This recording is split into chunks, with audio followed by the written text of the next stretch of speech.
ازيكم حبايبي، عاملين ايه؟ يا رب تكونوا بخير. تعالوا بينا نسمي الله ونصلي على الرسول عليه افضل الصلاة والسلام. مش ممكن يبقى في موسم البطاطا وما نعملش احلى صينية بطاطا او احلى طاجن بطاطا بالبشاميل. ليكي معايا لاخر الفيديو، هتستفادوا وهتقوموا تجربوها على طول ومش هتنسى حلاوتها. احنا جبنا 2 من البطاطا وسط كبيرة على حسب ما انت حابة تعملي الكمية اللي عندك او على حسب افراد اسرتك. طبعا هنقشرها حلو، وبعد ما هنقشرها وننضفها من القشر بتاعها وبعد ما غسلناها طبعا هنقطعها دوائر او حلقات او شرايح رفيعة، المهم ما تكونش تخينة عشان تتسلق معاكي بسرعة. هنجيب الحلة بتاعتنا وهنقطعها كده حلقات او دوائر. لا اله الا الله.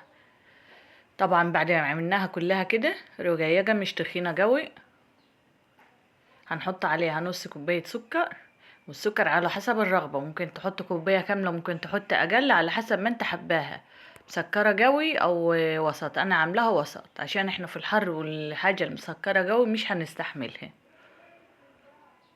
كوباية ونص من المية وهنحطهم يغلوا على النار تتسلق. وبعد ما اتسلقت معانا كده وهنهرسها بهراسة البطاطس او هراسة الفول، نهرسها حلو كده، مش هنعملها في الخلاط ولا اي حاجة، ان هي دابت واتسلقت حلو وناعمه وما فيهاش اي تكتلات ولا فيها حاجات شعيرات، اللي هي بتبقى فيها كده في بطاطا بتبقى فيها شعيرات صغيره كده، دي ما شاء الله عليه زي الزبد.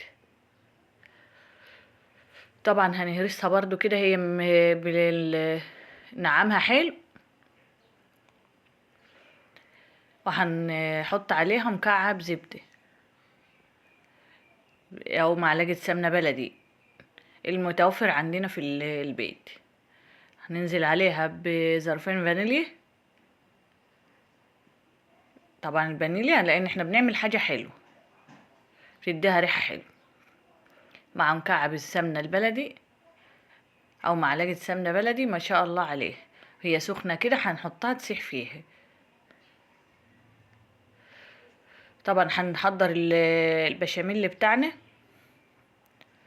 وهنسيبها كده مع في سمنتها تسيح في بعضها، وهنديها تقليبه تاني لان السمنه اللي احنا مش سايحينها سايبينها مكعبه. طبعا الحله بتاعتنا او الكسرولة بتاعتنا هننزل فيها بكوبايتين من اللبن او الحليب، المج الشاي العادي. ولو حابة تضعفي الكمية تعملي ازيد تضعفي الكمية، هتزودي لبن برضو، هتزودي المكونات بتاعتها. هننزل عليهم بمعلقة من معلقتين من السكر، ده برضو حسب الرغب. لو حابة تستكفي بالسكر اللي في البطاطا بس ماشي، بس احنا بنعمل سكر الحليب والبشاميل النشا، النشا والدقيق. هننزل بمعلقة ونص من الدقيق، لو حابة تخلي البشاميل اتقل هتعملي معلقتين وسط، يا معلقة ونص من الدقيق ومعلقة ونص من النشا برضو.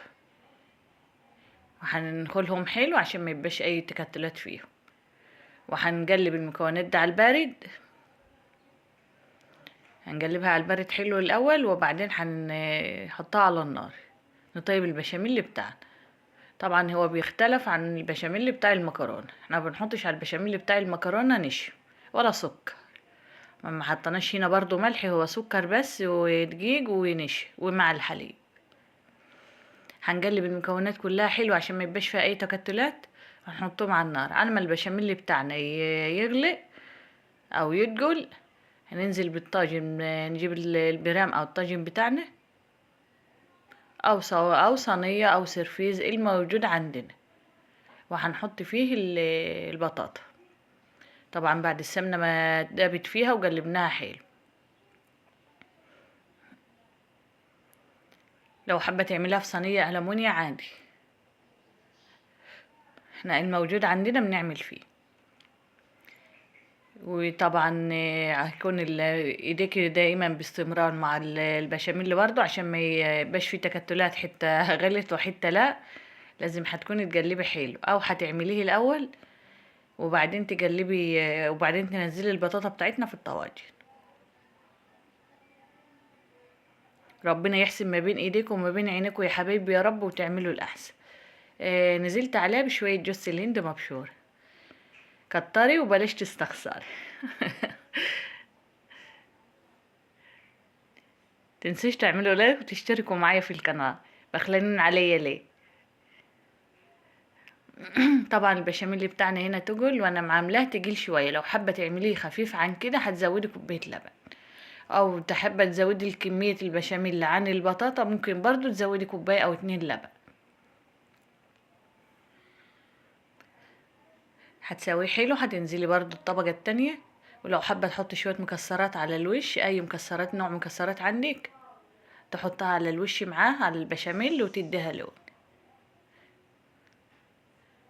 شوفوا بقى، هتاكلها سخنه هتاكلها بارده مش هتنسى حلاوتها، وهتعمليها على طول. طول ما في بطاطا في السوق هتعمليها على طول. طبعا خدت لون معانا وما شاء الله عليه زي العسل. حرمش منكم يا رب ويدومكم نعمة في حياتي. شايفين الحلاوة؟ بشاميل مع البطاطا حاجة كده فاخر ومن الآخر.